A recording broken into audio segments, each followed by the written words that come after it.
यवतमाळ वाशिम लोकसभा मतदार संघाच्या प्रचाराला जे आहे ते सुरुवात झाली। राजश्री पाटलांचा आज नेर या भागामध्ये प्रचाराला सुरुवात झाली आहे। नेर दारवा दिग्रस नेर हा जो आहे तो हा संजय राठोडांचा बालेकिल्ला आहे आणि या संपूर्ण भागामध्ये आजपासून प्रचाराला सुरुवात झालेली आहे। राजश्री पाटलांच्या आज नेर पासूनच्या प्रचाराला सुरुवात झालेली आहे। प्रतिसाद मोठा या ठिकाणी मिळतो, काय सांगा? नक्कीच महायुतीच्या उमेदवार आमच्या राजश्रीताई महल्ले पाटील या प्रचंड मताने निवडून येणार आहे आणि त्यामध्ये दिग्रस दारवा नेर या तालुक्यातून प्रचंड आघाडी या ठिकाणी त्यांना आम्ही देणार आहोत। हा विश्वास मला आहे, राष्ट्रवादीचे नेते वसंतरावजी घोईखेडकर यांना आहे आणि भाजपच्या सर्व आमच्या पदाधिकाऱ्यांना आहे। एक पाहिलं तर विरोधकांकडून प्रचार जो आहे तो केला जातोय की उमेदवाराचं मतदार यादीत नाव नाही, उमेदवार बाहेरचा आहे।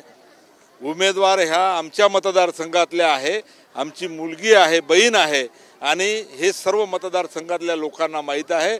खऱ्या अर्थानं विरोधी पक्षाच्या उमेदवाराच्या पायाखालची वाळू ही घसरून गेलेली आहे आणि त्यांना आता पराभव निश्चित त्यांना दिसतो आहे आणि आमचं या ठिकाणी विजय पाहून ते आता विरोधी पक्षाचे उमेदवार वेगवेगळ्या पद्धतीने अपप्रचार करत आहे, परंतु या अपप्रचाराला कोणी मतदार बळी पडणार नाही आणि राजश्रीताई महल्ले पाटील यांच्या धनुष्यबाणावर मतदान रूपी आशीर्वाद ते देतील।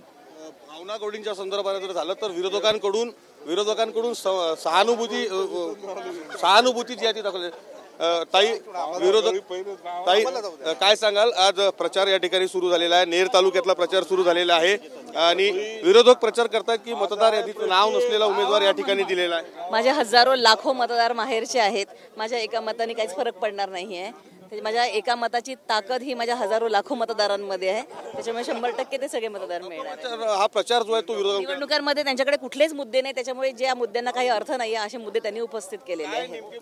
महिलांमध्ये तुम्ही जाताय, कशा पद्धतीने प्रतिसाद तुम्हाला या ठिकाणी? महिलांचं सक्षमीकरण, महिलांचं आर्थिक सक्षमीकरण, आर्थिक साक्षरता, त्यांचं स्वावलंबन हा आणि आरोग्याचे प्रश्न, हे दोन महत्त्वाचे मुद्दे माझ्या महिलांसाठी असणार आहे। युवकांची बेरोजगारांच्या हाताला काम हा माझा कायम अजेंडा राहिलेला आहे। काय एकंदरीत या संपूर्ण भागाबद्दल वाटतं? हा संजय राठोडांचा बालेकिल्ला, या ठिकाणी तुम्ही आता प्रचार दौऱ्याला सुरुवात केली। निश्चितच या ठिकाणी महिलांचं अत्यंत सुंदर असं क्लस्टर उभं झालेलं आहे, जवळपास 500 महिलांच्या हाताला त्यांनी काम निर्माण करून दिलंय।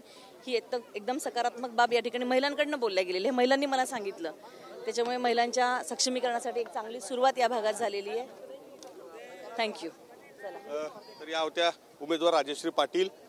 या ठिकाणी महिलांच्या संदर्भानं प्रश्न घेऊन संसदेमध्ये प्रश्न जे आहेत ते मांडले जाणार आणि त्यासाठी काम करणार असल्याचं त्यांनी सांगितलं। कॅमेरामन मिलिंदसह विवेक गावंडे, TV9 मराठी, यवतमाळ।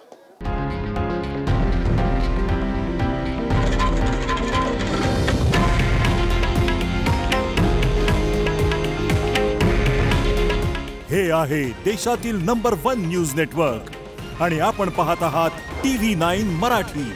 काळजी तुमची, हित महाराष्ट्राचं।